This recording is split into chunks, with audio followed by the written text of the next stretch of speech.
Chapter 9: Navigating the Galactic Genetic Landscape. As the Galactic Genetic Council settled into its new operations, the joint research program on the Martian genetic samples was in full swing. Scientists from across the member civilizations were huddled in research facilities on Earth and the neutral space station, their minds focused on unlocking the secrets of the alien genetic technology. Amelia, in her capacity as the Council President, made regular visits to these facilities. She was keen to ensure that the research was progressing smoothly and that the ethical guidelines were being strictly adhered to. One day, as she entered the main research lab on the space station, she was greeted by a flurry of activity. Dr. Zyler, who had been leading the genetic sequencing efforts, rushed towards her. "President Amelia, we've made a fascinating discovery. One of the genetic samples seems to hold the key to a self-healing mechanism. If we can understand and replicate this, it could revolutionize medical treatment across the galaxy." Amelia's eyes widened with excitement. "That's incredible, Zyler. But we need to be cautious. Have we run all the necessary ethical and safety checks?" Zyler nodded. "We're following the Council's guidelines to the letter. We've set up a special team to monitor any potential side effects, and we're also consulting with the Luminosan spiritual advisors to ensure that this doesn't violate any of their beliefs." Meanwhile, in another part of the lab, a group of Earth and Zorix scientists were working on adapting the genetic technology for environmental restoration. They were studying how the genetic samples could be used to rejuvenate dying planets. Dr. Patel, who was leading this team, called Amelia over. "Look at this, Amelia. We've identified a genetic sequence that could potentially enhance the growth of certain plant species in harsh environments. If we can introduce this sequence into the native plants of planets with damaged ecosystems, we might be able to start the restoration process." Amelia studied the data on the screen. "This is promising, but we need to make sure that it doesn't have any unforeseen consequences for the local wildlife. We can't risk creating a new set of problems while trying to solve the old ones." As the research continued, the Council also faced its first major diplomatic challenge. A small, resource-poor civilization, the Tarkians, had approached the Council with a plea for help. Their planet was facing a severe genetic-related disease that was wiping out their population. Amelia called an emergency council meeting. The representatives gathered in the council chamber, their faces etched with concern. "We need to discuss how we can assist the Tarkians," Amelia said. "This is a test of our commitment to using the genetic technology for the betterment of all civilizations." The representatives debated various options. Some suggested sending a team of experts to the Tarkian planet immediately to study the disease and develop a cure. Others were worried about the potential risks of introducing the genetic technology to a new and unfamiliar environment. Vrax, the Kryxian representative, spoke up. "We need to proceed with caution. The Tarkians' genetic makeup is different from ours, and we don't want to cause more harm than good. We should first conduct extensive simulations and tests before sending any genetic-based treatments. Ilera, the Luminosan representative, agreed. We also need to respect the Tarkin's spiritual beliefs. We should involve their spiritual leaders in the decision-making process to ensure that any treatment is in line with their values. After much discussion, the Council decided to send a preliminary team of geneticists and cultural experts to the Tarkin planet. The team would assess the situation, consult with the Tarkians, and develop a plan of action. Amelia led the team to the Tarkin planet. The planet was a desolate place, with sickly-looking plants and a population that was visibly suffering. The Tarkin leader, a small, frail-looking being named Zara, greeted them with a mixture of hope and desperation. "Thank you for coming," Zara said. "Our people are dying, and we don't know what to do." Amelia and her team immediately got to work. The geneticists started to collect samples and study the disease, while the cultural experts began to engage with the Tarkians to understand their beliefs and values. As the geneticists delved deeper into their research, they discovered that the disease was caused by a complex genetic mutation. It was unlike anything they had seen before, and it seemed to be spreading rapidly. Dr. Zyler, who was part of the team, looked at Amelia with a worried expression. "This is going to be a tough one, Amelia. The mutation is constantly evolving, and it's resistant to most of the standard genetic treatment methods we know." Amelia nodded. "We need to think outside the box. Let's look at the genetic samples from Mars again. There might be something in there that can help us." The team spent days poring over the Martian genetic samples, looking for any clues. Meanwhile, the cultural experts were working closely with the Tarkians. They learned that the Tarkians had a deep-seated belief in the power of natural elements, and they used a form of spiritual energy in their daily lives. One of the cultural experts, a Luminosan named Arya, had an idea. "What if we combine our understanding of the Tarkin's spiritual energy with the genetic technology? Maybe we can create a treatment that works in harmony with their beliefs." Amelia was intrigued by the idea. She called a meeting of the geneticists and the cultural experts. "Arya has a point. We've been focusing solely on the scientific aspect of the problem. Let's see if we can incorporate the Tarkin's spiritual beliefs into our treatment plan." The team started to develop a new approach. They designed a genetic-based treatment that was activated by the Tarkin's spiritual energy. The idea was that the treatment would be more effective if it was in tune with the Tarkin's natural way of life. After several rounds of testing and refinement, they were ready to test the treatment on a small group of Tarkin patients. The Tarkians were initially skeptical but, seeing no other option, agreed to the trial. As the treatment was administered, the team watched with bated breath. At first, there were no visible changes.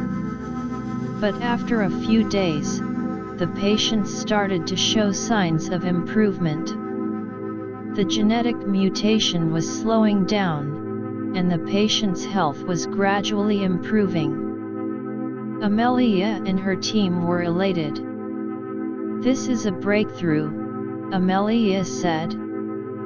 "By combining science and culture, we've found a way to treat this disease."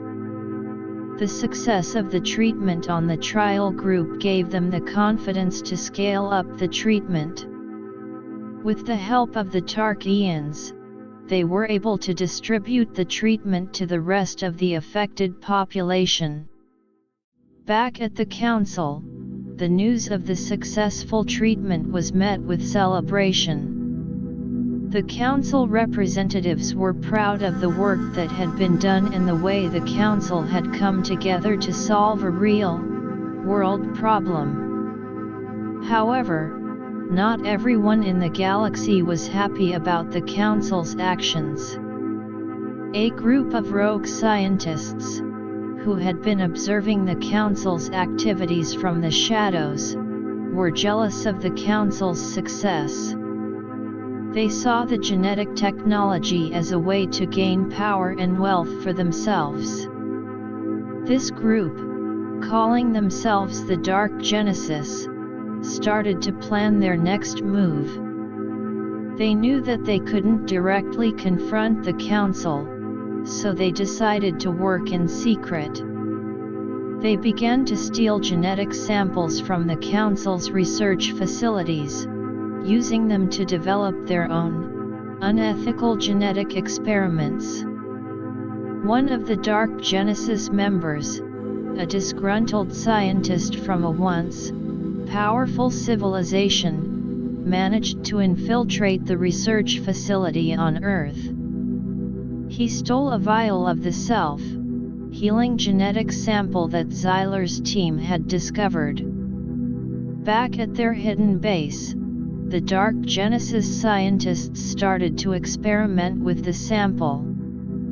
They were trying to create a super soldier serum, a genetic-based substance that would enhance a person's strength, speed, and durability. But their experiments were reckless, and they didn't follow any ethical guidelines. As the Dark Genesis continued their experiments, strange things started to happen on a nearby planet. The planet, which had been a peaceful agricultural world, suddenly experienced a series of genetic anomalies. Crops were growing abnormally large, and some animals were developing strange mutations. The council received reports of these anomalies. Amelia called an emergency meeting. "We need to investigate these reports immediately. It could be related to the work of the Dark Genesis. We can't let them continue to misuse the genetic technology." The council dispatched a team of investigators to the affected planet. The team included geneticists, security experts, and representatives from different member civilizations. When they arrived on the planet, they were shocked by what they saw. The genetic anomalies were widespread, and the local population was in a state of panic. The team started to investigate, looking for any clues that could lead them to the Dark Genesis.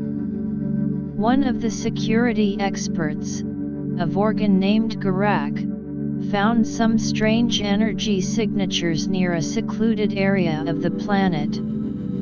These energy signatures are not like anything we've seen before. They could be related to the Dark Genesis experiments.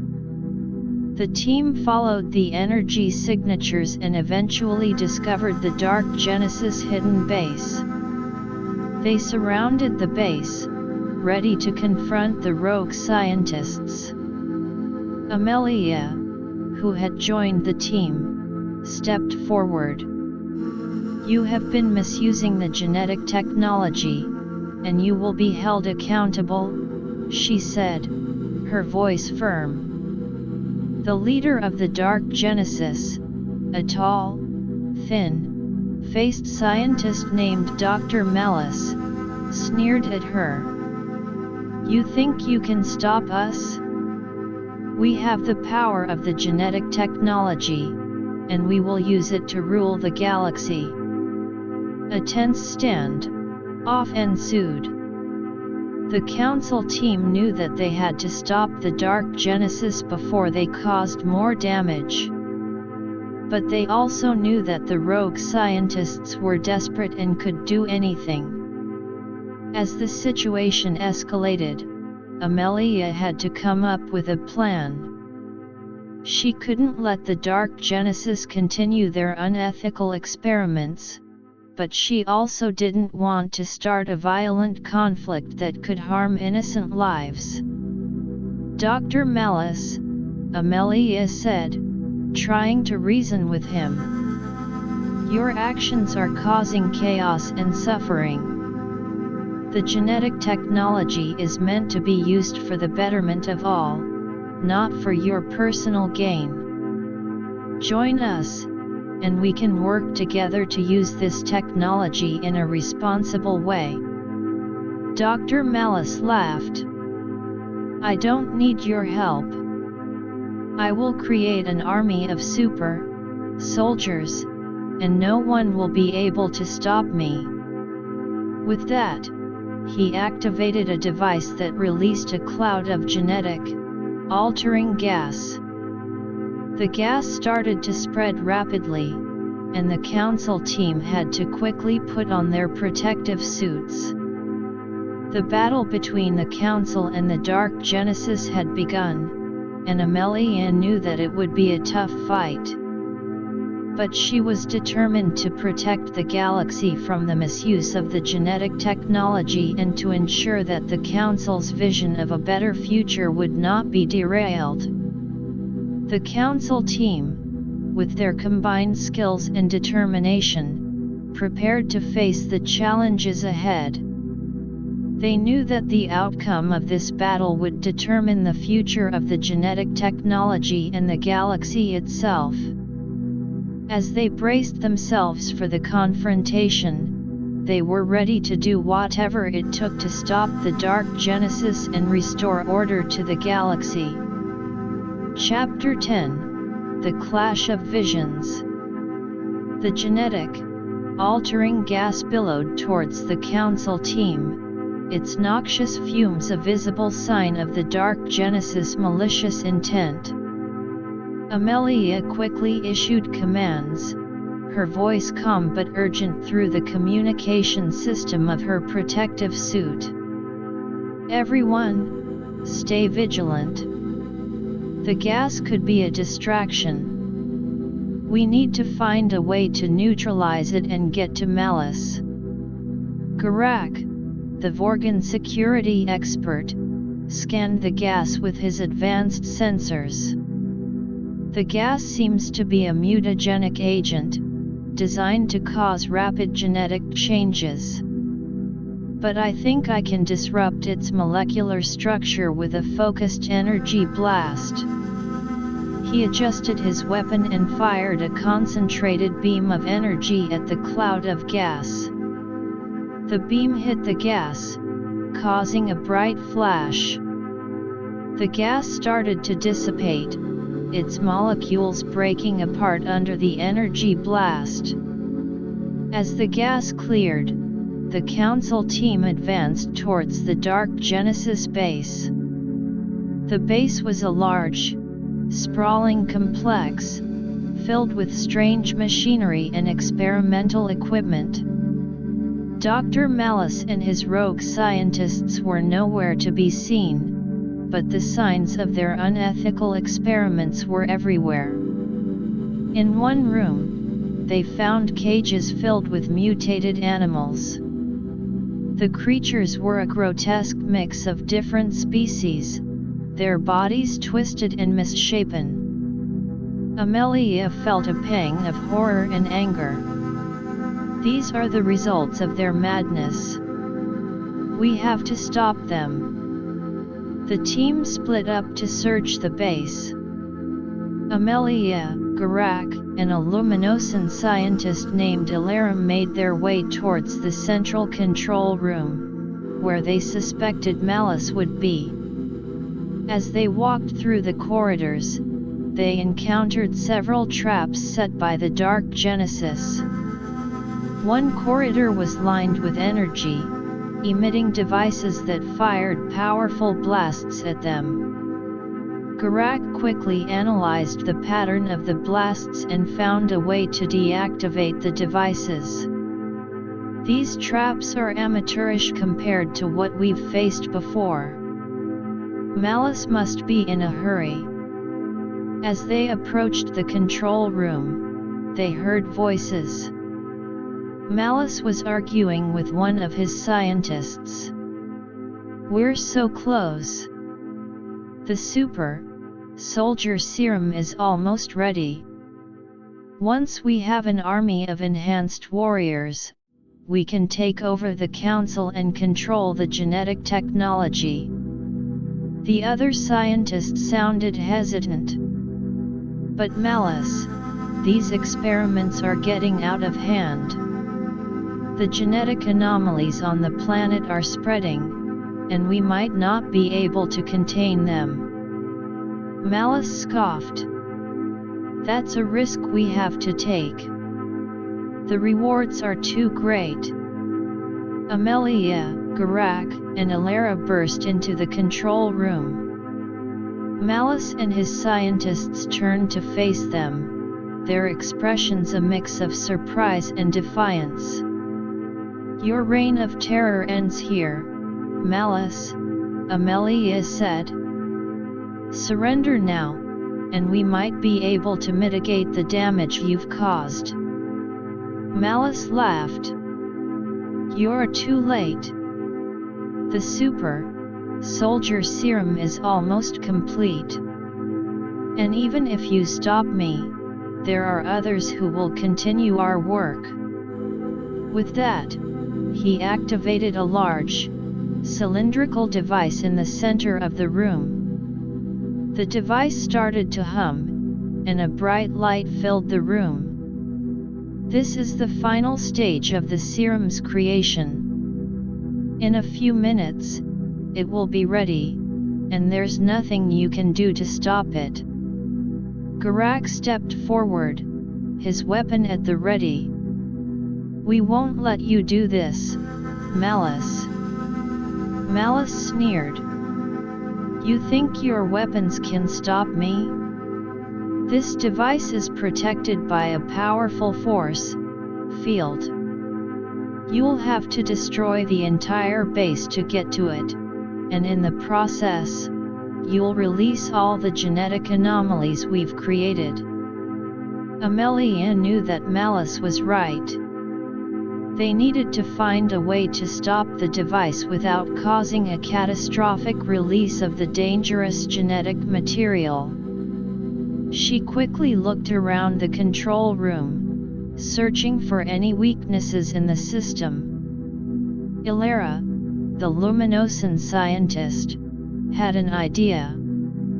The Luminosan spiritual energy can sometimes disrupt technological systems. If I can focus my energy on the force field, it might weaken it enough for Garak to disable the device. Amelia nodded. "Do it, Alara. Garak, be ready to fire as soon as the force field weakens." Alara closed her eyes and began to channel her spiritual energy. A soft, glowing aura surrounded her. She directed the energy towards the force field around the device. The force field started to flicker as the spiritual energy interacted with it. Garak watched intently, waiting for the right moment. As the force field weakened further, he took aim and fired a series of precise shots at the control panel of the device. The shots hit their mark, and the device started to spark. Malice shouted in anger. "You fools! You've just triggered a self-destruct sequence. In a few minutes, this entire base will explode, taking you and the planet with it. Amelia's mind raced. They had to find a way to stop the self-destruct sequence and contain the genetic anomalies. She quickly accessed the control panel of the device, trying to override the self-destruct command. The geneticists on the council team, who were still searching the base, sent her a message. "We've found a way to neutralize the genetic anomalies. But we need time to set up the equipment." Amelia knew they were running out of time. The self-destruct countdown was ticking away, and the genetic anomalies were spreading rapidly. "Garak, Ilara, help me with this control panel. We need to buy the geneticists some time," Amelia said. The three of them worked frantically on the control panel, trying to decipher the complex code that Malice had set for the self-destruct sequence. Meanwhile, the geneticists were rushing to set up the equipment to neutralize the genetic anomalies. As they worked, the base started to shake. The self-destruct sequence was starting to take effect. Amelia's hands flew over the control panel, her knowledge of genetics and technology combining to find a way to stop the countdown. Suddenly, she noticed a pattern in the code. It was similar to a genetic sequence she had studied in the Martian samples. Using this insight, she was able to override the self-destruct command. The countdown stopped, and the base stopped shaking. The council team let out a sigh of relief. But their work was not done. The geneticists had successfully set up the equipment to neutralize the genetic anomalies. They activated the device, and a wave of energy spread through the base and the surrounding area, reversing the genetic changes that the Dark Genesis had caused. The mutated animals in the cages returned to their normal forms, and the crops on the planet started to grow normally again. Amelia turned to Malice and his scientists. "Your scheme has failed. You will be held accountable for your actions." Malice, now defeated, slumped to the ground. "You may have won this time, but there will be others. The allure of power is too great for some to resist." Amelia looked at him sternly. "We will be ready. The Galactic Genetic Council will not allow the genetic technology to be misused." The council team rounded up the Dark Genesis scientists and handed them over to the appropriate authorities. The council then issued a statement to the galaxy, warning other rogue elements about the consequences of misusing the genetic technology. Back at the council headquarters, Amelia called a meeting of all the representatives. "This incident has shown us that we need to be more vigilant. The genetic technology is a powerful tool, and there will always be those who seek to use it for their own gain. We need to strengthen our security measures and our education programs to ensure that the technology is used responsibly." The representatives agreed. They started to discuss ways to improve the council's security, including developing more advanced surveillance systems and creating a special task force dedicated to tracking down and stopping any unauthorized use of the genetic technology. The council also decided to increase its efforts in spreading awareness about the ethical use of the genetic technology. They planned to launch a wide educational campaign, targeting both scientists and the general public. As the Council continued to work on these initiatives, the joint research program on the Martian genetic samples also resumed. The scientists were more determined than ever to develop beneficial applications of the genetic technology, while keeping a close eye on any potential risks. The incident with the Dark Genesis had been a wake-up call. But it had also strengthened the Council's resolve. Amelia knew that the road ahead would still be filled with challenges, but she was confident in the Council's ability to protect the galaxy from the misuse of the genetic technology and to use it to create a better future for all civilizations. In the following months, the Council made significant progress. The security measures were enhanced, and the educational campaign was well received across the galaxy. More civilizations showed interest in joining the Council, seeing it as a beacon of hope for the responsible use of the powerful genetic technology. The Council's research also led to several breakthroughs. The self-healing genetic mechanism that Zyler's team had discovered was successfully adapted for medical use. It was now being used to treat serious injuries and diseases in various civilizations, saving countless lives. The environmental restoration project was also making headway. The genetic sequences that Patel's team had identified were being used to restore damaged ecosystems on several planets. The once desolate planets were slowly coming back to life, with lush vegetation and thriving wildlife. As Amelia looked out at the galaxy from the Council headquarters, she felt a sense of pride and accomplishment.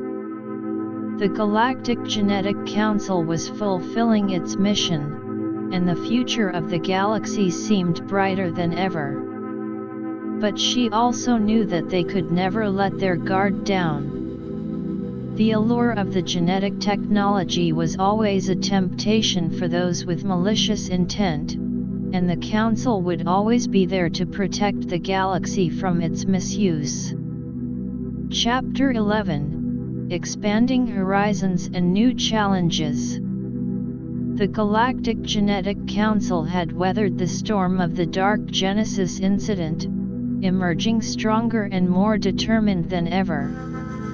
With enhanced security measures in place and a growing reputation for responsible stewardship of genetic technology, the Council found itself at a crossroads of new opportunities and emerging challenges. The galaxy-wide educational campaign was in full swing. Teams of Council-appointed educators traveled to different civilizations, spreading the message of ethical genetic use. Dr. Zyler, who had become one of the Council's most prominent ambassadors, was on a mission to the Aquarix home world. The Aquarix were a water-dwelling species, living in vast, high-tech underwater cities. Zyler, encased in a specialized aquatic suit, addressed a large gathering of Aquarix scientists and scholars. The genetic technology is not a tool to be feared, but one to be respected. It has the potential to enhance your civilization's resilience, from improving the health of your unique marine life to developing sustainable underwater habitats. The Aquarix listened intently, their large, multifaceted eyes showing a mix of curiosity and caution. One of the senior scientists, a wise-looking Aquarix named Naylora, swam forward. But how can we be sure that this technology will not disrupt our delicate aquatic ecosystems? Our world is a complex web of life, and even the slightest genetic alteration could have far-reaching consequences. Zyler nodded understandingly. That's exactly why the Council has established strict ethical guidelines. Before any genetic modification, a comprehensive environmental impact assessment is mandatory. We also encourage open communication and collaboration among all civilizations. Your knowledge of the underwater ecosystem could be invaluable in ensuring that any genetic applications are beneficial and sustainable. Back at the Council headquarters, Amelia was overseeing the expansion of the joint research program. The success of the self-healing genetic mechanism and environmental restoration projects had attracted the attention of more civilizations, leading to an influx of new research proposals. Amelia, Patel said, approaching her with a stack of holographic data pads. These are the latest research proposals from different member civilizations. There are some truly innovative ideas here, but we need to carefully evaluate them to ensure they align with our ethical framework. Amelia took the data pads and began to scroll through the proposals. One caught her eye. A plan by a group of Nimbrian scientists to use genetic technology to create a new form of energy-generating organism. This is interesting, Patel. The Nimbrians propose to engineer organisms that can convert ambient cosmic radiation into usable energy. But we need to make sure that these organisms won't cause any unforeseen ecological or genetic imbalances. As they discussed the proposal, a communication from the Council's Security Division interrupted them. President Amelia, we've detected some unusual genetic activity on the outskirts of the galaxy. It's a region that's not under the direct jurisdiction of any member civilization, but the readings are concerning. Amelia frowned. What kind of activity? Could it be another group of rogue scientists? The security officer on the other end of the communication replied, "We're not sure yet, ma'am. The genetic signatures are different from anything we've encountered before. It could be a natural phenomenon, but we can't rule out the possibility of unauthorized genetic experiments." Amelia immediately called a meeting of the Council's Security and Scientific Committees. "We need to investigate this immediately. If it's a new threat, we can't afford to let it grow unchecked." The committee members gathered in the Council's Situation Room. A large holographic map of the galaxy was projected in the center of the room, with a blinking red dot marking the location of the unusual genetic activity. Commander Grath, the Vorgan security chief, studied the map. "Sending a full-scale mission might alert whoever or whatever is responsible. We should start with a small, stealth-based reconnaissance team." Dr. Zyler, who had just returned from the Aquarix homeworld, agreed. "I can lead the scientific side of the team. We need to collect genetic samples and analyze the situation before taking any drastic action." Amelia nodded. "All right, Commander Grath. Assemble a team of your best security personnel. Dr. Zyler, choose a group of scientists who are well versed in genetic analysis. We need to know what we're dealing with as soon as possible. The reconnaissance team was quickly assembled and dispatched. As they traveled towards the location of the unusual genetic activity, Zyler briefed the team on the possible scenarios. We could be facing a new form of genetic life that has evolved naturally, or it could be the result of some clandestine genetic engineering. Either way, we need to be extremely cautious. We don't want to trigger any defensive mechanisms or cause a genetic catastrophe. The team reached the outskirts of the galaxy after a long and uneventful journey. The area was filled with a strange, glowing nebula, which made scans difficult. "Commander, the nebula is interfering with our sensors," one of the security officers reported. "We're going to have to get closer to get accurate readings." The team cautiously maneuvered their ship through the nebula. As they got closer to the source of the genetic activity, they detected a large, asteroid-like structure. The structure was pulsating with a strange, multi-colored light, and the genetic readings were off the charts. Zyler's eyes widened. This is no ordinary asteroid. The genetic signatures are incredibly complex.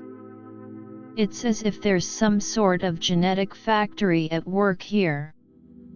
The team landed on the asteroid. As they stepped out of the ship, they were greeted by a strange, organic-looking landscape. The ground was covered in a soft, spongy material that seemed to pulse with a faint rhythm. "Be on your guard," Commander Grath said, his weapon at the ready. The team began to explore the asteroid, collecting genetic samples as they went. Zyler analyzed the samples on the spot. "These genetic sequences are like nothing I've ever seen. They seem to be a combination of different genetic codes, but in a way that suggests a highly advanced and deliberate design." Suddenly, the ground beneath their feet started to shake. A large, tentacle-like structure emerged from the spongy ground, lashing out at the team. "Open fire!" Commander Grath shouted. The security officers started shooting at the tentacle, but it seemed to absorb the energy of their weapons. Zyler quickly studied the tentacle's genetic structure. "It's highly regenerative. We need to find a way to disrupt its genetic repair mechanisms." He took out a small, handheld device and adjusted its settings to emit a specific genetic, disrupting frequency. When he aimed the device at the tentacle, it let out a high-pitched screech and retracted back into the ground. The team continued their exploration, more cautious than ever. They soon discovered a large, domed structure at the center of the asteroid. As they approached the dome, they could see strange, glowing symbols on its surface. Zyler tried to decipher the symbols. "These seem to be some sort of warning. But the language is completely unknown to me."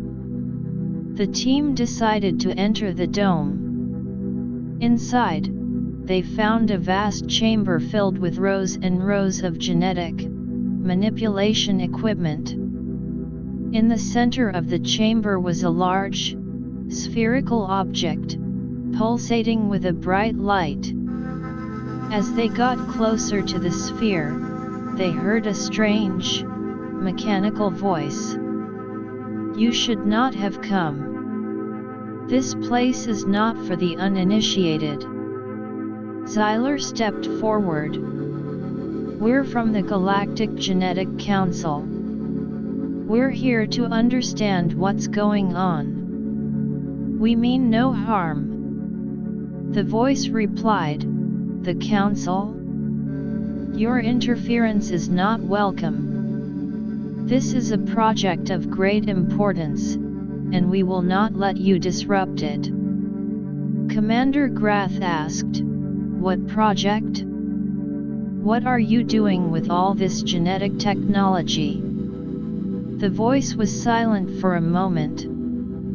Then it said, "We are creating a new form of life, a life that can thrive in the most inhospitable parts of the galaxy.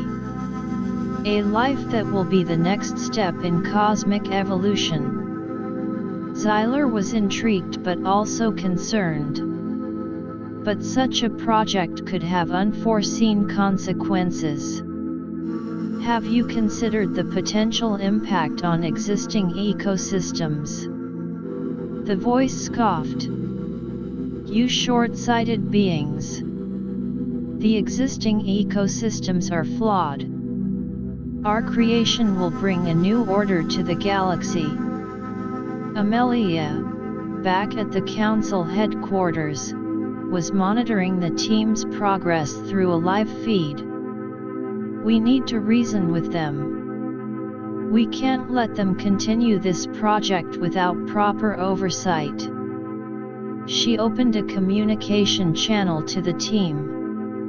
Xyler, try to negotiate with them. Explain the Council's mission and the importance of ethical genetic use.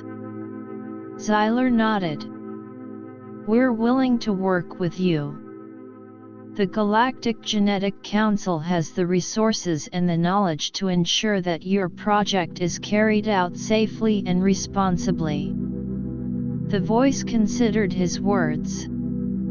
Your council may have some value, but we have been working on this for a long time. We will not abandon our goals easily. The team and the mysterious entity on the asteroid were at an impasse. Amelia knew that they needed to find a way to reach an agreement, but she also knew that the entity's vision of a new cosmic order was a significant challenge. The Council had to find a way to balance the entity's aspirations with the need to protect the existing galactic ecosystem. As the negotiations continued, the future of the galaxy hung in the balance, and Amelia and the Council had to make some tough decisions to ensure that the genetic technology was used for the greater good.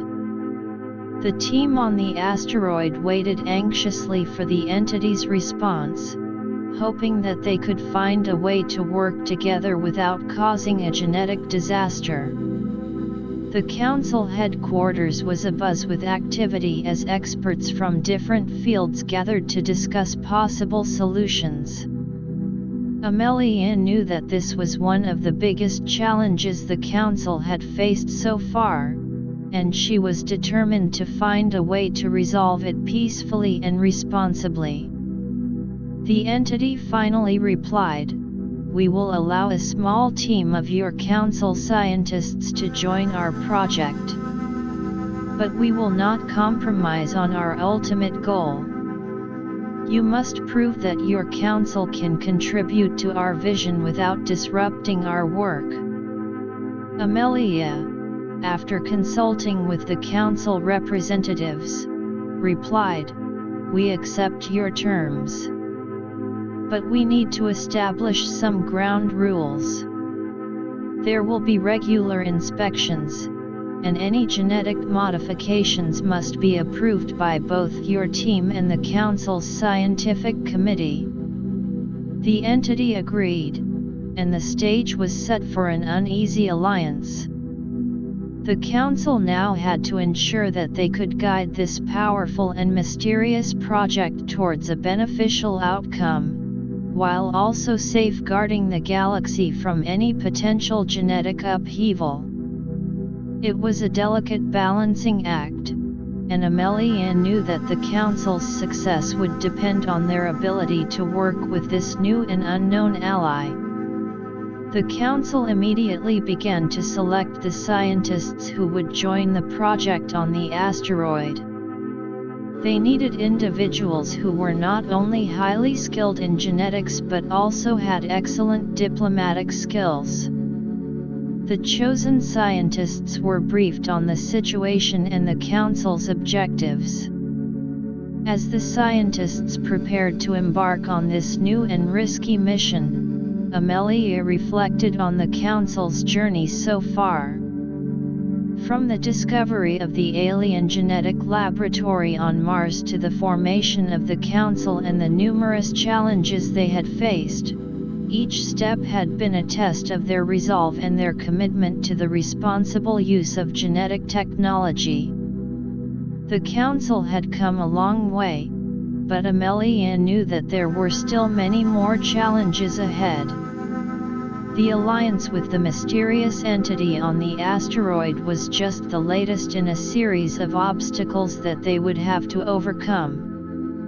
But she was confident in the Council's ability to rise to the occasion. With the combined knowledge, skills, and determination of all the member civilizations, she believed that they could ensure that the genetic technology was used to create a better, more sustainable galaxy for all.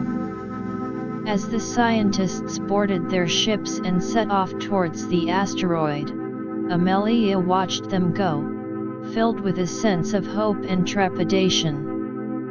The future of the galaxy was once again in the Council's hands, and she was determined that they would not fail. Chapter 12: The Alliance Unraveled.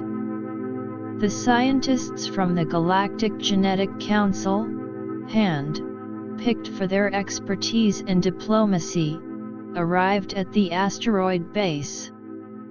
Dr. Zyler led the group, his mind a whirlwind of anticipation and caution. The mysterious entity, which they had come to call the Architects due to their grand vision of creating a new form of life, greeted them with a mix of suspicion and guarded acceptance.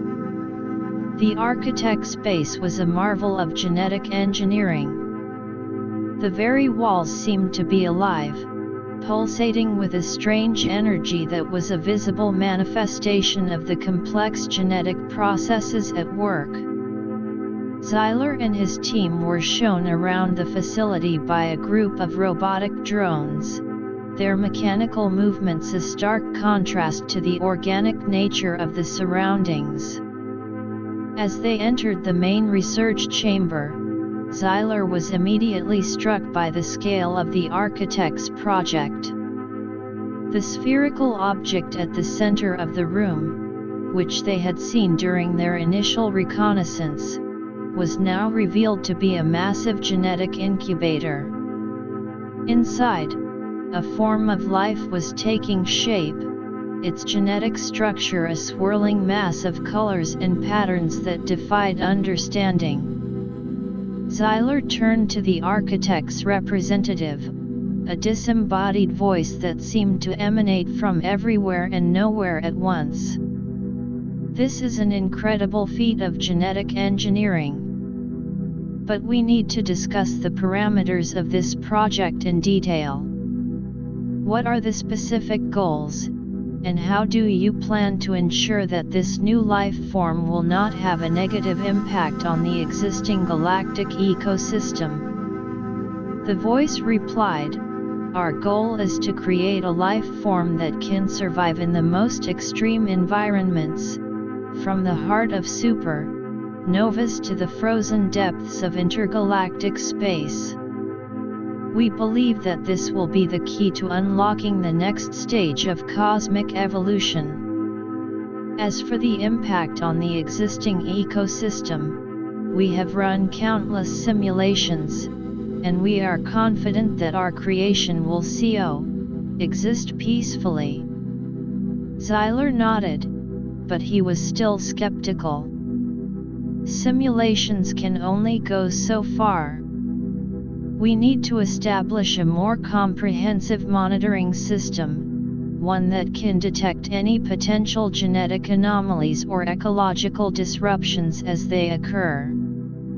The architect's representative agreed, albeit reluctantly.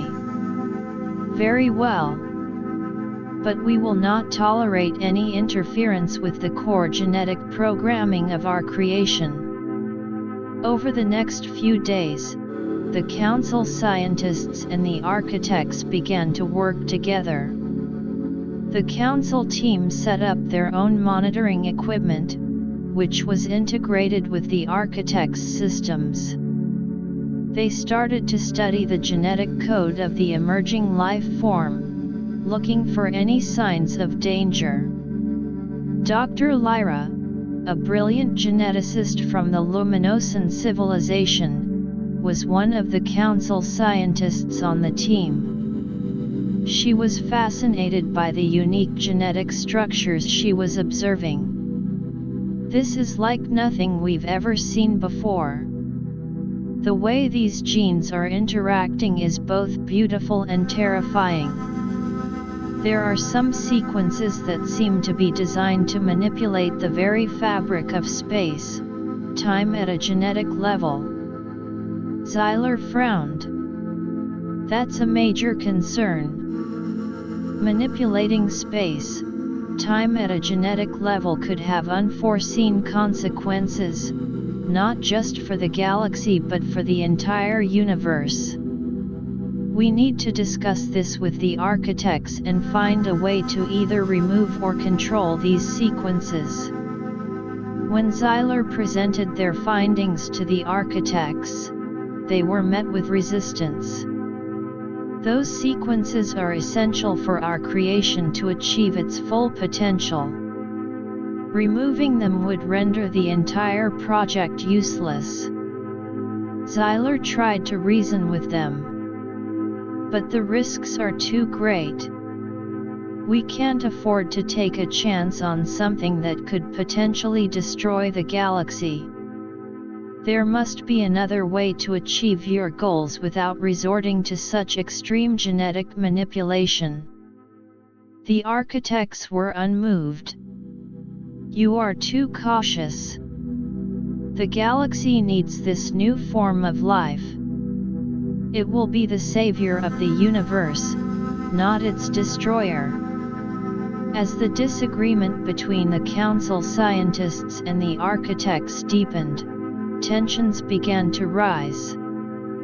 The architects started to restrict the access of the Council team to certain areas of the base, claiming that they were sensitive research zones. Back at the Council headquarters, Amelia was monitoring the situation closely. We can't let this alliance fall apart. But we also can't compromise on the safety of the galaxy. We need to find a diplomatic solution. She called a meeting of the Council's diplomatic and scientific committees. We need to send a high-level delegation to the asteroid. This delegation should include some of our most respected diplomats and genetic experts. Their task will be to negotiate a compromise with the architects. The delegation, led by Amelia herself, set off for the asteroid. When they arrived, they were immediately met with a cold reception from the architects. Amelia addressed the disembodied voice of the architect's representative. We understand that we have different views on this project, but we believe that there is a middle ground. We need to work together to ensure that this new life form can be created in a way that is safe and beneficial for the galaxy. The architect's representative replied, "Your concerns are unfounded. Our project is on the verge of a major breakthrough. We will not stop now." Amelia persisted. But what if your breakthrough leads to a disaster? We have seen what can happen when genetic technology is misused. The Dark Genesis incident was a prime example. We don't want to see a repeat of that on a much larger scale. The architects seemed to consider her words. But just as it seemed that a breakthrough in the negotiations was imminent, a new problem emerged. The monitoring equipment that the Council scientists had set up detected a sudden and significant genetic anomaly in the emerging life form. Zyler rushed to Amelia's side. "This is bad. The anomaly is growing rapidly, and it's starting to spread to the other genetic samples in the base. We need to take immediate action." The architects, however, refused to believe that there was a problem. "Your equipment is faulty. Our genetic programming is flawless." Amelia knew that there was no time to argue. "We can't wait. We need to try to contain the anomaly before it's too late." The Council team, with the help of some of the more open-minded architects scientists, began to work on a solution. They developed a genetic-based counter agent that was designed to neutralize the anomaly. As they prepared to inject the counter agent into the genetic incubator, the architect's representative intervened. "You will not touch our creation. This is an act of aggression." Amelia tried to reason with them. "If we don't do this, the anomaly will destroy your project and potentially the entire asteroid. We're trying to save it, not destroy it." But the architects were determined. They activated a series of defensive systems, blocking the Council team's access to the genetic incubator. The situation was quickly spiraling out of control. Amelia knew that they had to find a way to break the deadlock before the genetic anomaly caused irreparable damage. She decided to make a bold move. "Listen," she said to the architects. "We'll give you one last chance. If you let us inject the counter agent and it successfully neutralizes the anomaly, you have to agree to a more comprehensive review of your genetic programming. If it doesn't work, we'll leave you to your project, but you'll be responsible for any consequences." The architects considered her proposal. After a tense moment of silence, they finally agreed. The Council team quickly injected the counter agent into the genetic incubator. Everyone watched with bated breath as the counter agent interacted with the anomaly. At first, it seemed that the counter agent was having no effect. The anomaly continued to grow, and the genetic incubator started to shake violently. But then, slowly, the anomaly began to stabilize. The shaking of the incubator subsided, and the genetic readings started to return to normal. The Council team let out a sigh of relief. Amelia turned to the architects. "Now, we need to have that review of your genetic programming. We can't take any more risks." The architects, reluctantly, agreed. But Amelia knew that the trust between the Council and the architects had been severely damaged. The alliance was hanging by a thread, and she had to find a way to rebuild it before it was too late. The Council had managed to prevent a genetic disaster, but the future of their partnership with the architects was still uncertain. And with the architect's grand vision of a new cosmic order still in play, Amelia knew that there were more challenges ahead. She had to find a way to balance the architect's ambitions with the safety of the galaxy, and she hoped that through dialogue and compromise, they could still work together to create a better future. The council team and the architects began the process of reviewing the genetic programming. It was a long and arduous task, filled with mistrust and disagreements. But Amelia was determined to make it work. She knew that the future of the galaxy depended on it. As the review continued, she watched closely, hoping that they could find a way to move forward and ensure that the genetic technology was used for the greater good. Over the next few weeks, the council team and the architects worked side by side, poring over the genetic code of the emerging life form. Amelia made sure to be present for most of the discussions, mediating any disputes that arose. One of the key issues they faced was the architect's insistence on retaining some of the more dangerous-looking genetic sequences, which they believed were crucial for the life form's survival in extreme environments. The council scientists, on the other hand, were adamant that these sequences needed to be modified or removed. Dr. Zeiler presented a compromise. What if we find a way to control these sequences? We could create a genetic switch that would only activate these sequences when the life form is in a truly extreme environment. This way, we can ensure its survival without the risk of it causing chaos in normal galactic environments.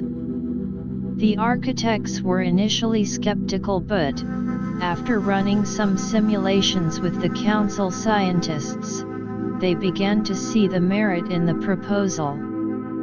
As the review progressed, Amelia noticed a change in the architects' attitude.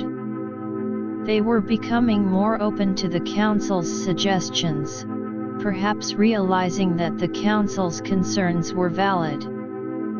However, just as things seemed to be improving, a new threat emerged from within the council itself. A small group of council members, who had been skeptical of the alliance with the architects from the start, began to lobby for a complete withdrawal from the project. These architects are too dangerous, one of the dissenting council members, a representative from a small but influential civilization, argued. We can't trust them, and we shouldn't be involved in their risky experiments. Amelia tried to reason with them. We've come too far to back out now. We've managed to prevent a major genetic disaster, and we're making progress in ensuring that the project is safe. If we withdraw, the architects will continue their work without our oversight, and that could be even more dangerous. But the dissenting council members were not convinced. They began to spread rumors and misinformation about the architects and the project, causing division within the council. Amelia knew that she had to act quickly to prevent the council from splitting apart. She called an emergency council meeting, where she presented the progress of the review and the potential benefits of continuing the alliance. Look, she said, addressing the council members. This project has the potential to bring about a new era of galactic evolution. But only if we work together. If we abandon the architects now, we'll be turning our backs on a chance to use genetic technology to create something truly remarkable. and will be leaving the galaxy vulnerable to the Architect's unregulated experiments. The council members debated the issue for hours. In the end, after much discussion and persuasion, the majority of the council voted to continue the alliance, but with increased oversight and safeguards. Amelia was relieved. But she knew that the road ahead was still long and difficult. The alliance with the Architects was still fragile, and the internal division within the council was a cause for concern. She had to find a way to strengthen the alliance and heal the rift within the council. Back at the asteroid, the review of the genetic programming was nearing completion. The council team and the Architects had managed to reach a consensus on most of the key issues. The emerging life form was now on a more stable genetic footing, with the dangerous sequences under control. As they prepared to take the next step in the project, Amelia reflected on the challenges they had faced and the lessons they had learned. The Galactic Genetic Council was constantly evolving, adapting to new threats and opportunities. And she was determined to lead it towards a future where genetic technology was used to create a more prosperous, peaceful, and sustainable galaxy. But she also knew that there would be more obstacles along the way, and she had to be ready to face them head on. Chapter 13 – The Perilous Path Forward. With the majority of the council voting to continue the alliance with the Architects, Amelia breathed a sigh of relief. However, she was well aware that the internal dissent within the council and the still fragile relationship with the Architects were like ticking time bombs. She knew she had to act swiftly to solidify the alliance and heal the rifts within the council.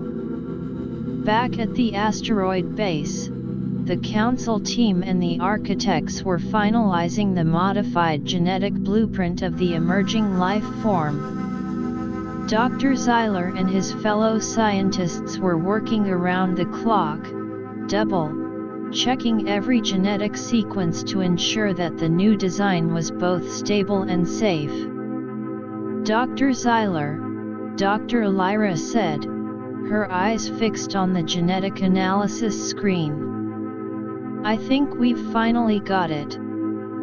The genetic switch we've designed for those extreme, environment-specific sequences seems to be functioning perfectly in the simulations.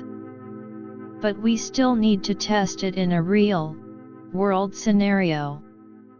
Zyler nodded. Agreed. But we need to be extremely cautious. We can't just release this life form into the wild without proper testing. We should start with a controlled environment, perhaps a specially designed artificial ecosystem. The Architects, who had become more cooperative after the successful neutralization of the genetic anomaly, agreed to the plan. They began to assist the council team in constructing a large-scale artificial ecosystem on the asteroid. The ecosystem was designed to mimic a variety of galactic environments, from the hot, radiation-filled zones near stars to the cold, dark regions of intergalactic space.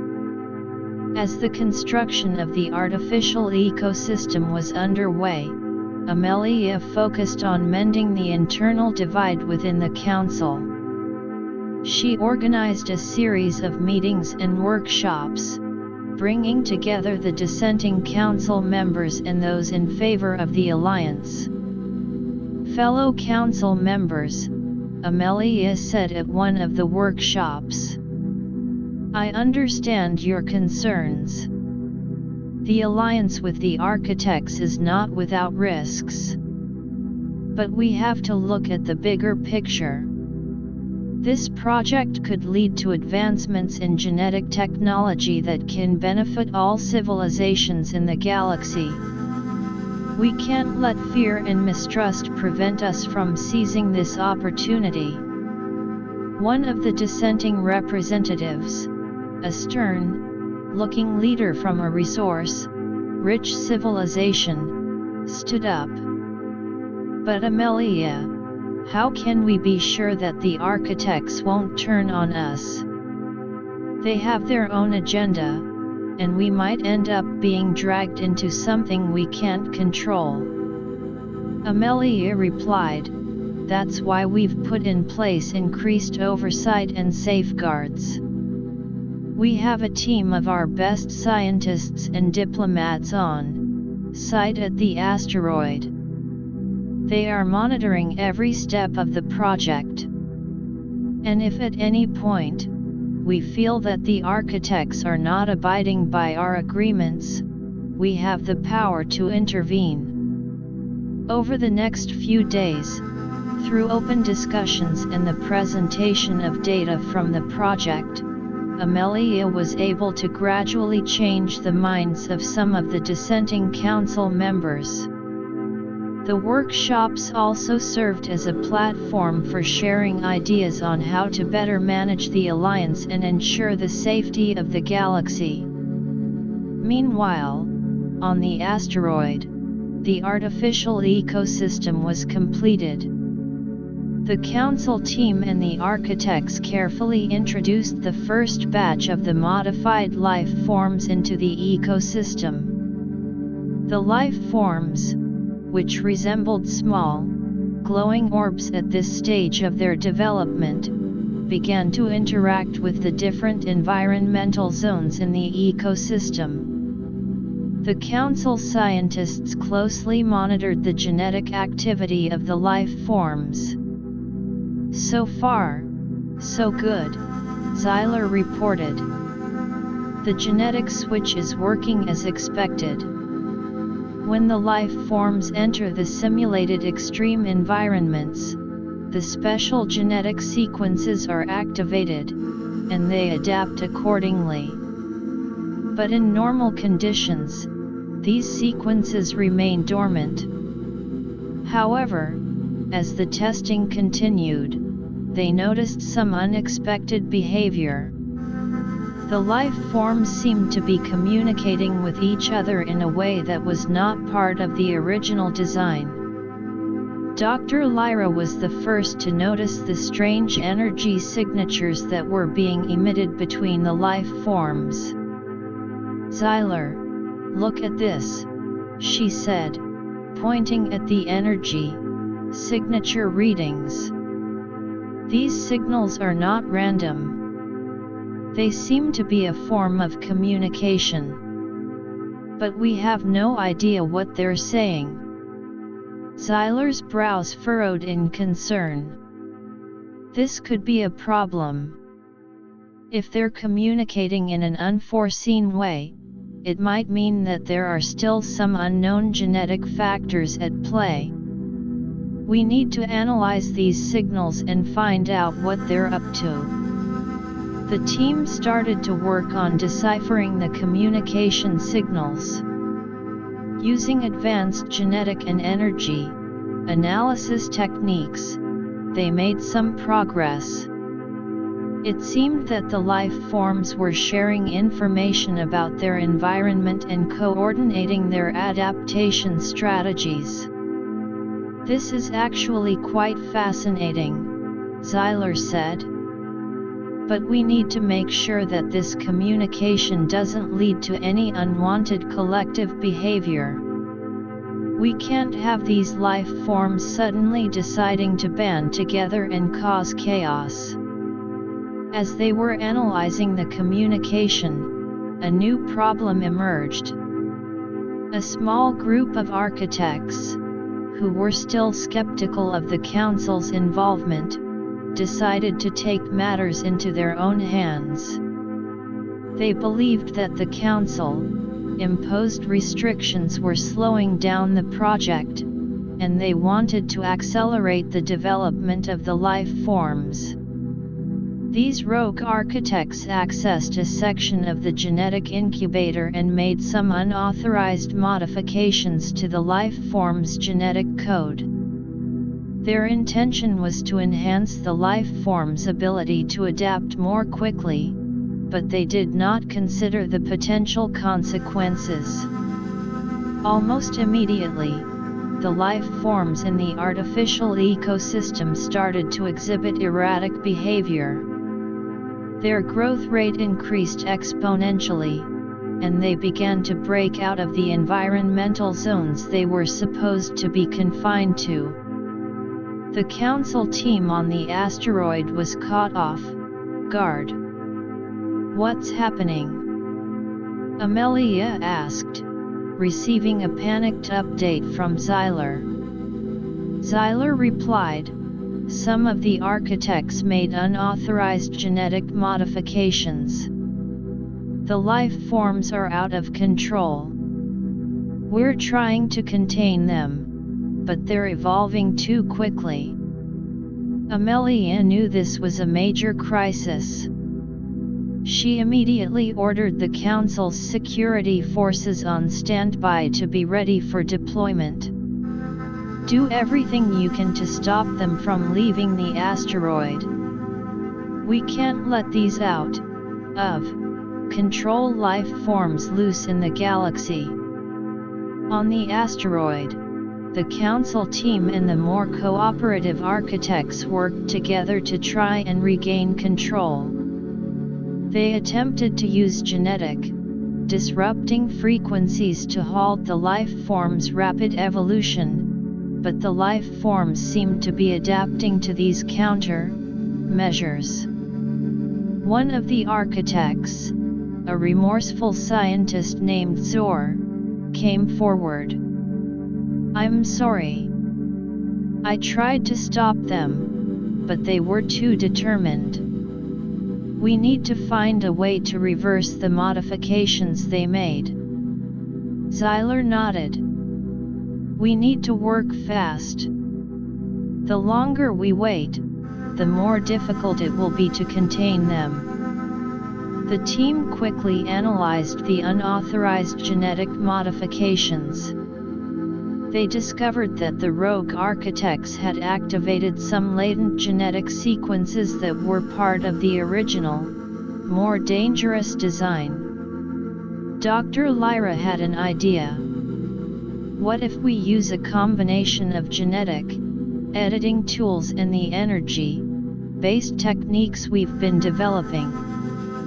We could try to overwrite the unauthorized modifications with the original, stable genetic code." Xyler agreed. "It's a long shot, but it's our best bet right now." The team began to implement Lyra's plan. They used a series of specialized genetic editing devices, combined with focused energy beams, to target the specific genetic sequences that had been tampered with. As they worked, the life forms continued to pose a threat. They had started to break through the force fields that were containing them in the artificial ecosystem. The Council's security forces, led by Commander Grath, were on high alert, ready to use more extreme measures if necessary. "Commander Grath," Xyler said, "we need a little more time. Try to hold them off for as long as you can without causing too much damage to the life forms. We still need to study them and find a way to fix this properly." Commander Grath nodded. "We'll do our best, but they're getting stronger by the minute." The security forces used non-lethal force to keep the life forms at bay. They fired energy-based stun beams at the life forms, which seemed to slow them down temporarily. Back at the Council headquarters, Amelia was coordinating the response. She was in constant communication with the team on the asteroid, as well as other council members. "We need to be prepared for all scenarios," she said. "If we can't contain them on the asteroid, we might have to consider more drastic measures, like destroying the entire asteroid." The council members were divided on this option. Some believed that it was the only way to prevent a potential galactic disaster, while others thought that they should exhaust all other options first. As the situation on the asteroid became more critical, the team's efforts to reverse the genetic modifications were starting to show some results. The life form's erratic growth and behavior began to slow down. "Keep it up," Zyler encouraged the team. "We're making progress. Just a little more, and we might be able to get them back under control." With a final, concentrated burst of genetic, editing and energy-based intervention, the team managed to reverse the unauthorized modifications. The life forms returned to their previous, more stable state. The council team and the architects let out a collective sigh of relief. But they knew that this was a wake-up call. The alliance was more fragile than ever, and they needed to tighten the reins on the project. Amelia decided to call for a full-scale review of the alliance. "We can't let this happen again," she said. "We need to have stricter controls in place, and we need to make sure that all parties are on the same page. The safety of the galaxy is at stake." The council and the architects began to discuss a new set of regulations and safeguards. Amelia was determined to ensure that the project could continue in a safe and responsible manner, but she knew that it would require a lot of work and trust building. The events on the asteroid had shown that the path forward was perilous, and one wrong step could lead to a catastrophic event that could endanger the entire galaxy. As they entered this new phase of the alliance, Amelia was more resolved than ever to lead the council in safeguarding the future of the galaxy through the proper use of genetic technology. Chapter 14: Rebuilding Trust and Redefining the Alliance. The near catastrophe on the asteroid had sent shockwaves through the Galactic Genetic Council and its tenuous alliance with the architects. Amelia knew that immediate action was required to rebuild trust and redefine the terms of their partnership. She called for an emergency summit, inviting representatives from both the Council and the architects to a neutral space station, far from the site of the previous turmoil. As the representatives gathered in the grand meeting hall, the air was thick with tension. Amelia stepped forward, her expression serious but determined. "We've faced a grave setback, but this is also an opportunity. An opportunity to strengthen our alliance, to clarify our goals, and to ensure that such a dangerous situation never arises again." The architect's representative, a more conciliatory voice than before, replied, "We acknowledge our part in this. The actions of our rogue members were reckless and endangered the entire project. We are committed to working with you to prevent any recurrence." The council members, still wary but willing to listen, waited for Amelia to outline her plan. First, Amelia began, "We need to establish a joint oversight committee. This committee will consist of an equal number of council and architect representatives. Its sole purpose will be to monitor all genetic modifications and experiments related to the creation of the new life form. No changes will be made without the unanimous approval of this committee. The architects nodded in agreement, seeing the necessity of such a measure. Amelia continued, "Second, we will implement a real-time communication and reporting system. Every step of the project, every genetic analysis, and every environmental test will be shared instantly between both parties. Transparency is key to rebuilding trust." In addition to these measures, Amelia proposed a series of educational and cultural exchange programs between the Council's member civilizations and the architects. "We need to understand each other better," she said. "Cultural differences may have contributed to the misunderstandings that led to this crisis. By sharing our knowledge, our values, and our ways of life, we can build a stronger foundation for our alliance."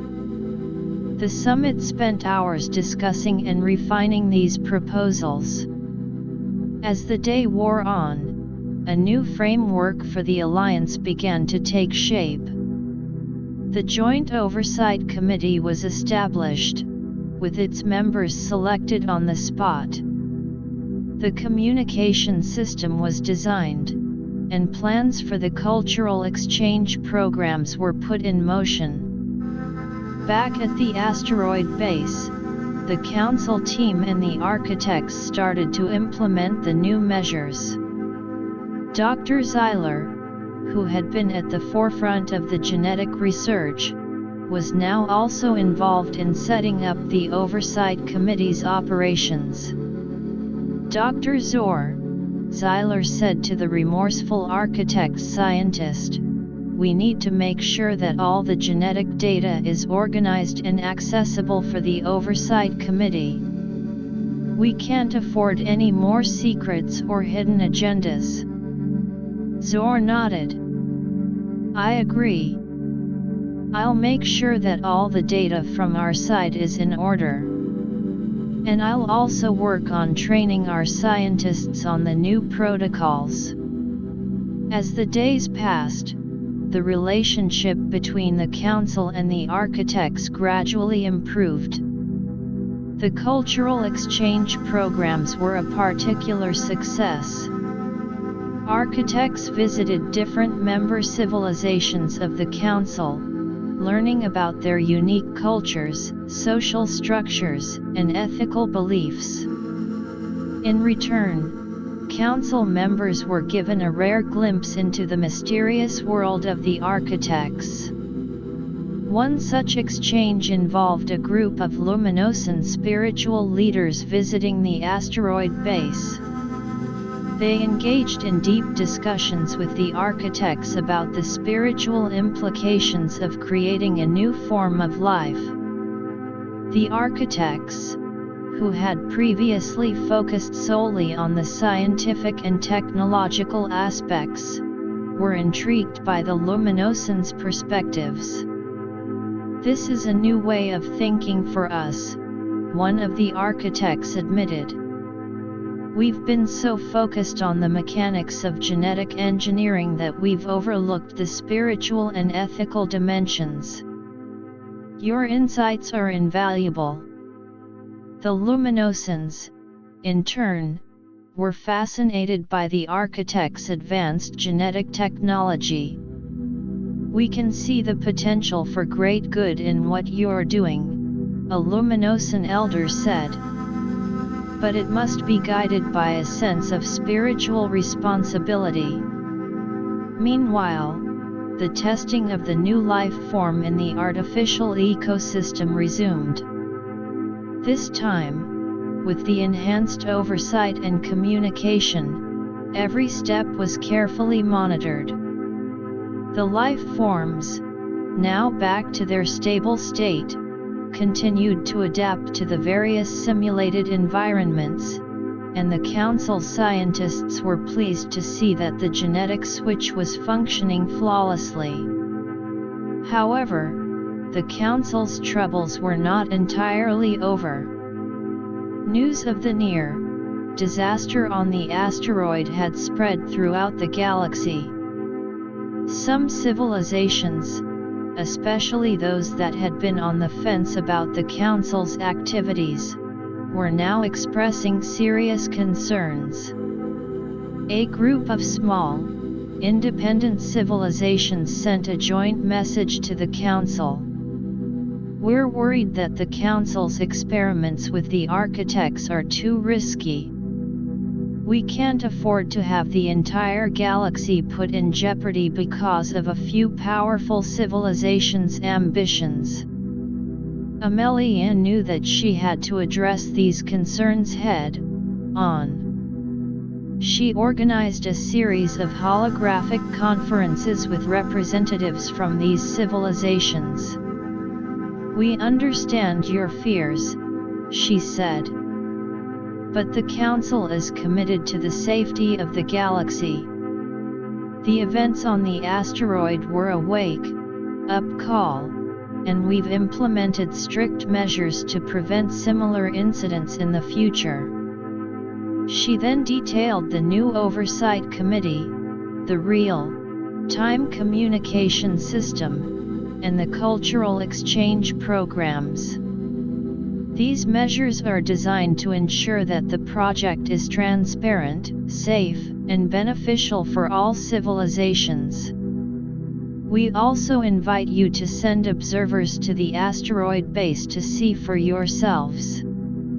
The independent civilizations were initially skeptical, but, as they learned more about the Council's new approach, they began to be convinced.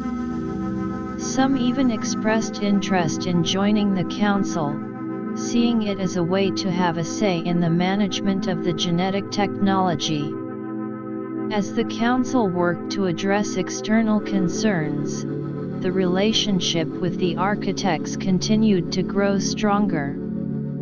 The Joint Oversight Committee had its first few meetings, and the decisions made were unanimous.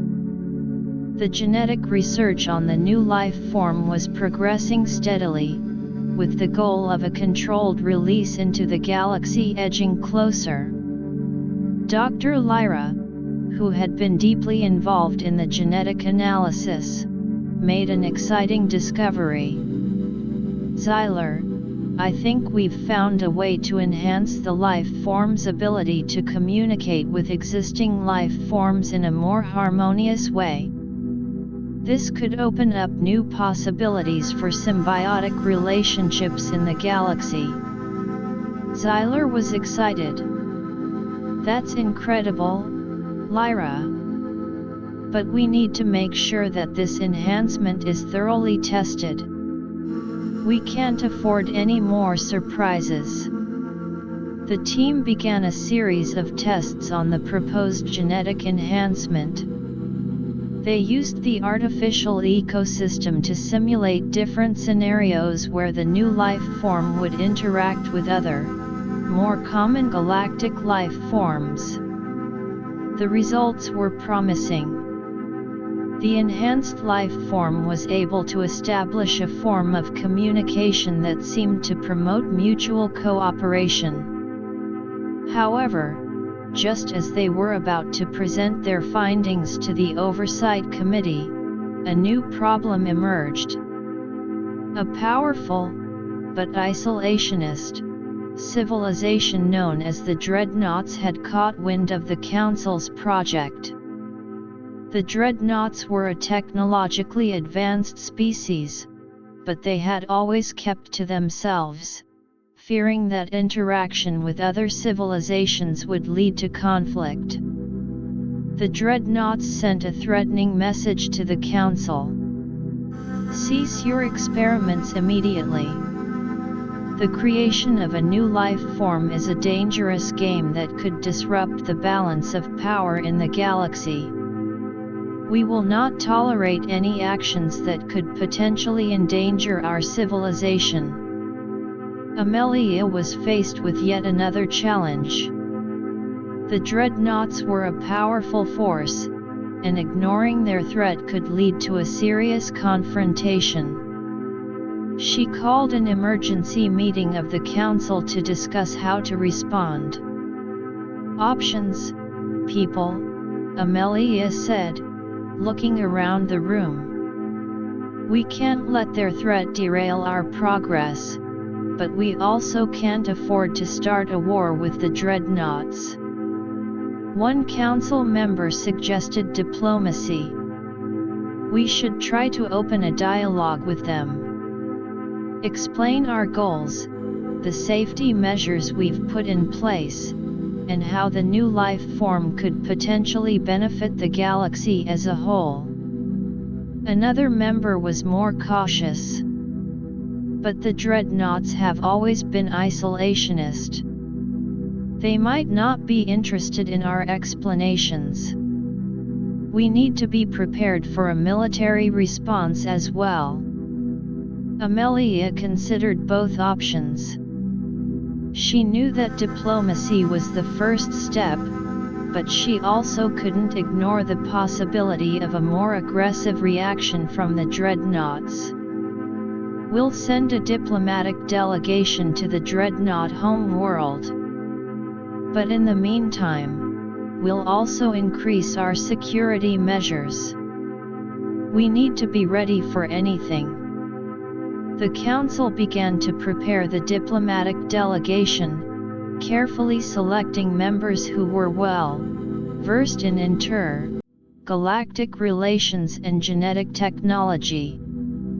As they set off for the dreadnought home world, Amelia could only hope that they would be able to convince the dreadnoughts to see the council's vision and allow the project to continue. The future of the alliance with the architects, and the entire genetic project, now hung in the balance, and Amelia was determined to find a way to overcome this new obstacle. Back at the asteroid base, the council team and the architects continued their work, but with a sense of unease. They knew that the situation with the dreadnoughts could have far-reaching consequences. Dr. Zyler, in particular, was worried. If the dreadnoughts interfere, all our hard work could be for nothing. We've come so far, and we can't let this setback stop us. The team continued to monitor the life forms in the artificial ecosystem, waiting anxiously for news from the diplomatic delegation. The fate of the galaxy-changing genetic project now rested on the outcome of the meeting with the dreadnoughts, and everyone involved was on edge, hoping for a peaceful resolution. Chapter 15: The Galactic Pact and a New Era. The diplomatic delegation to the dreadnought homeworld set off with a sense of trepidation. Led by Amelia herself, the team was composed of some of the council's most skilled diplomats and genetic experts. As their ship approached the dreadnought planet, a massive, heavily fortified world, they could feel the tension in the air. The dreadnoughts had a reputation for being unyielding, and their isolationist stance had always made them a wild card in galactic affairs. Amelia knew that this meeting would be one of the most crucial in the Council's history. Remember, our goal is to show them the benefits of our project and the safeguards we've put in place. We need to appeal to their self-interest as well as their sense of galactic responsibility. The ship landed in a designated area, and the delegation was met by a group of dreadnought soldiers. The dreadnoughts were imposing creatures, tall and muscular, with dark, armored exoskeletons and glowing red eyes. Their leader, a powerful figure named Cork, stepped forward. "Amelia of the Galactic Genetic Council," Cork said, his voice deep and booming. "You come at our behest, but do not think that your words will easily sway us. We are a cautious people, and we will not allow any threat to our way of life." Amelia stepped forward, maintaining a calm demeanor. "Cork, we understand your concerns. The creation of a new life form is a momentous event, and we are acutely aware of the potential risks. But we have taken every precaution to ensure that this project will be a boon to the galaxy, not a threat." She then launched into a detailed explanation of the Council's work with the architects. She described the strict oversight committee, the real-time communication systems, and the extensive testing in the artificial ecosystem. "The new life form we are creating has the potential to solve many of the galaxy's problems. It can help in environmental restoration, in developing new forms of energy, and in enhancing the resilience of all civilizations." The genetic experts on the delegation then presented data on the life form's genetic stability and its potential for symbiotic relationships with existing life. "As you can see," one of the experts said, "this life form is designed to exist peacefully with other species. It will not disrupt the balance of power in the galaxy but rather enhance the overall well-being of all." Cork listened intently, his expression unreadable. After a long moment, he spoke. "Your words are compelling, but we have seen the destructive power of genetic technology before.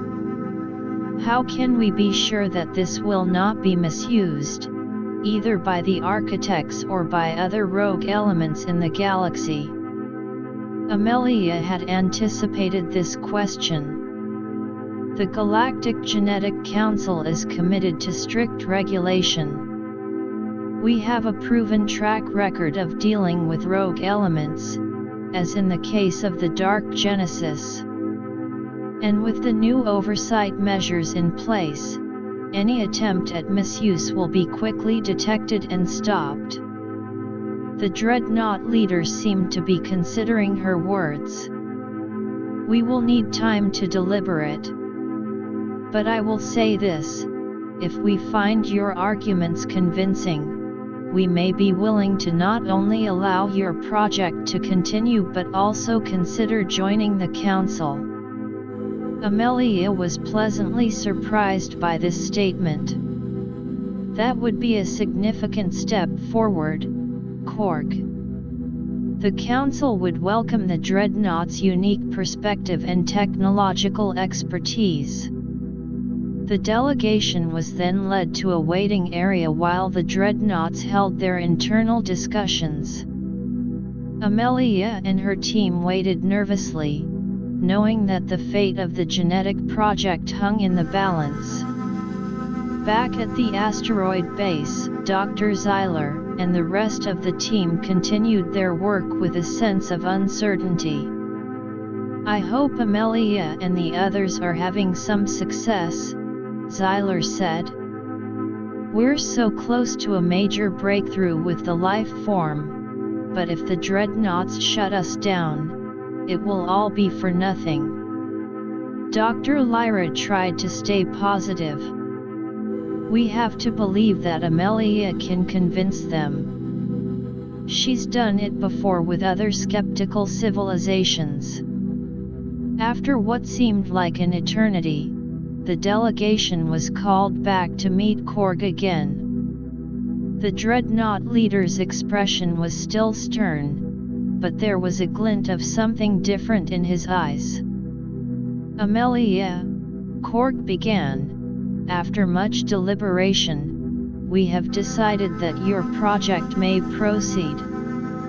Your arguments have convinced us that the potential benefits outweigh the risks, especially with the safeguards you have in place. And, as a sign of our new-found trust, we will send observers to the asteroid base to monitor the project firsthand. Amelia couldn't hide her relief. This is wonderful news, Korg. The Council will ensure that your observers have full access to all aspects of the project. Korg continued. Furthermore, we are interested in exploring the possibility of joining the Galactic Genetic Council. We believe that by being part of the Council, we can have a say in the future of genetic technology and ensure the safety of our civilization. Amelia smiled. The Council would be honored to have the Dreadnoughts as members. We can work together to shape a better future for the galaxy. With the Dreadnoughts' approval, the genetic project on the asteroid base resumed with new vigor. The Council team and the architects, now more united than ever, continued to refine the genetic code of the new life form. The Oversight Committee was functioning smoothly, and the cultural exchange programs were deepening the understanding between the Council's member civilizations and the architects.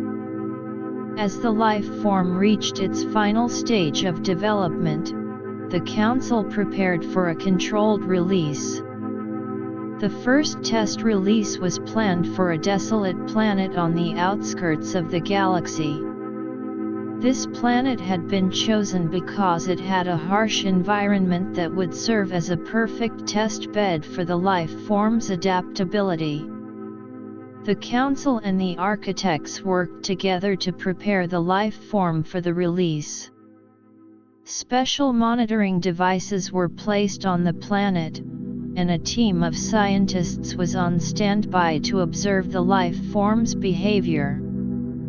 When the day of the release arrived, everyone involved was filled with a mix of excitement and nervousness.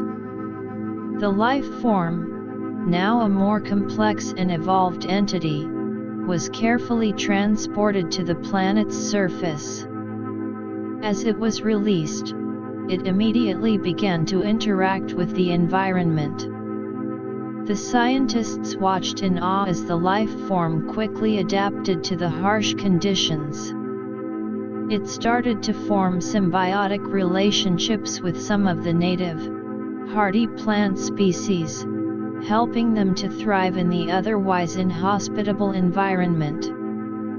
"This is amazing," Zyler said, watching the live feed from the planet. "The life form is doing exactly what we hoped it would. It's not only surviving but also enhancing the ecosystem." Over the next few weeks, the life form continued to spread across the planet, bringing new life to the desolate world. The success of the test release was a major milestone for the Council and the architects. With this success, the Council began to plan for a wider release of the life form across the galaxy. But they knew that they had to proceed with caution. They organized a galaxy-wide conference, inviting representatives from all civilizations, whether members of the Council or not. At the conference, Amelia addressed the gathering. "The success of the test release of the new life form is a testament to what we can achieve when we work together. But we also recognize that a wider release must be done in a way that respects the sovereignty and well-being of all civilizations." The Council proposed a phased release plan. Each civilization would have the option to request the introduction of the life form to their worlds, and the Council would provide the necessary support and monitoring. The civilizations were excited by the prospects. Many saw the potential for environmental restoration, medical advancements, and new forms of energy production. The Luminosans, for example, were interested in using the life form to enhance the spiritual energy of their sacred places. As the Council implemented the phased release plan, the galaxy began to change. Planets that had been damaged by pollution or natural disasters started to show signs of recovery. New medical treatments based on the life form's unique genetic properties were developed, saving countless lives. The Galactic Genetic Council, now with the Dreadnoughts as new members, had become a symbol of inter-galactic cooperation.